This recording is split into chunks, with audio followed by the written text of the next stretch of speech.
Congressman Jason Chaffetz. He's a leading voice on terror and security-related issues. He's also the new chairman of the powerful House Oversight Committee. Congressman, thanks very much for joining us. Let me get to that last point that Barbara just raised, this porous border. He is a NATO ally, yet people apparently could just cross from Turkey randomly into Syria, get themselves aligned with ISIS, then come back and eventually go into Europe or even come to the United States. What's going on here? It's a deep concern with the visa waiver program. I can tell you I'm also very concerned about what's happening or not happening in North Africa.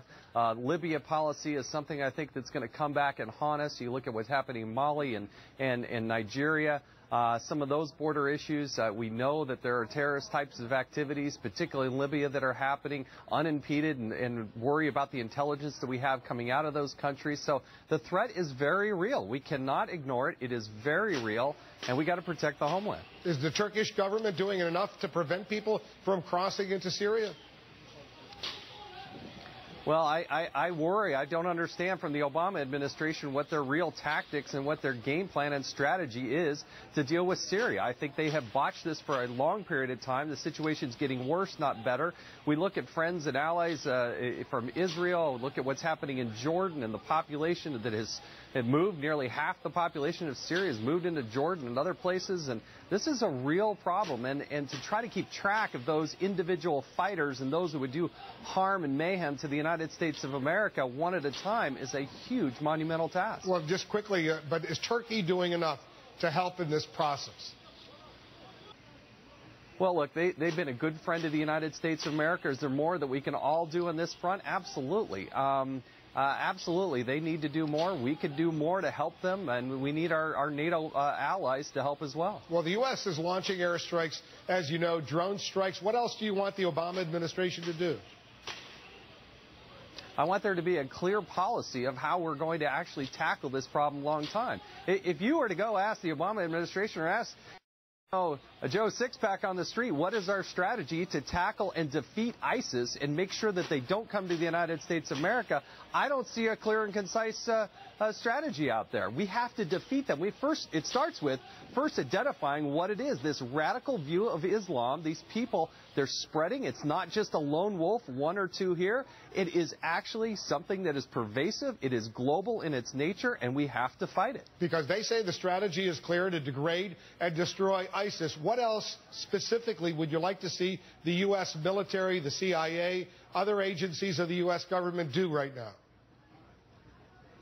Well, today at lunch, we're at this Republican conference here. We actually had Tony Blair come in, one of the great allies of the United States of America, the former British Prime Minister. And one of the things he talked about that I think we agree with is we have to have these people around the globe who are fighting with us. We've got to be able to figure out how to fight on the ground and bring these people, particularly with ties in the Islamic community, that will actually fight this fight. And we have not had American leadership. We have not had a president who has actually led in the Middle East to build that coalition and defeat ISIS. It's not happening, Wolf. Not to the degree that it has to in order to win. Well, let me just be precise. Are you recommending that the U.S. use extensive ground forces to go in there and kill ISIS?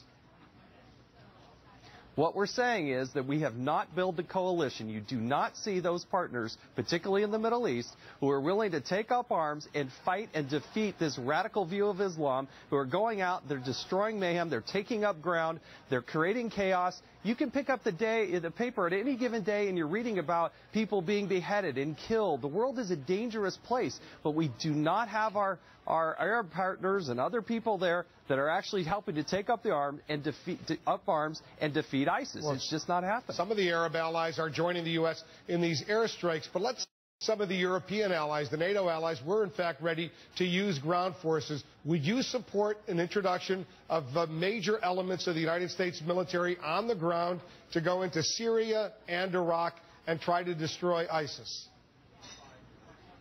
We have to have a global plan. It's got to be led in large part by the United States of America and the President of the United States. That strategy has not been laid out. I know what the end looks like. I know what the goal is. We have to unilaterally make sure that we lead the charge and defeat ISIS. That is a threat to our homeland. It is a threat to world of peace and safety. I was just going to say, Congressman, everybody agrees that's the goal, to defeat, to destroy ISIS. The question is, how do you do that? And I'm just wondering if you would support what the Bush administration did, introduce tens of thousands of U.S. combat forces to go in there on the ground to invade and try to destroy the enemy. I think we have done a terrible job of convincing our partners there in the Middle East to actually join up and take arms and help lead that fight. I don't think America necessarily has the appetite to pour hundreds of thousands of people back into the Middle East to fight a long and protracted war. But we have to understand that this is happening globally. It's not just isolated in one or another place, but we have totally failed to bring along other countries and allow them, in their own best interest, in their own backyard, in their own countries, to actually fight this fight. The president has not led on this. There may be a change in the aftermath of what has happened in recent days in France and now in Belgium, but we shall see. Are you confident, Congressman, that if an American citizen goes to Syria, spends some time in Syria, and then comes back to the United States, the U.S. government will be aware of this person and potentially could engage in some surveillance to make sure this person doesn't engage in terrorist activities against the U.S.? No, absolutely not. This is one of the great fears. A lot of people who come over on the airlines, they're much easier to track. Their background information that we can track. But if you look at the porous border on both the north and the south, I mean, we did have 4 people on September 10th tied with a terrorist organization. They came across the northern border. They got across successfully. We captured them. Then what happened? 2 of them were released after a court date. And then we had to go back and the Canadians had to catch them. So terrorists have come across our southern border successfully as recently as September. We're not tracking all of these people. It's very difficult. We get about 1 million people coming into the country on any given day. Very difficult job. Love the men and women who are working hard to do this, but we do not have a viable entry-exit system in the United States of America. This has never been implemented. I'm sure your committee will be investigating this problem as well. Oh, yeah. I want you to stand by, Congressman. We have a lot more to discuss. We're following the breaking news on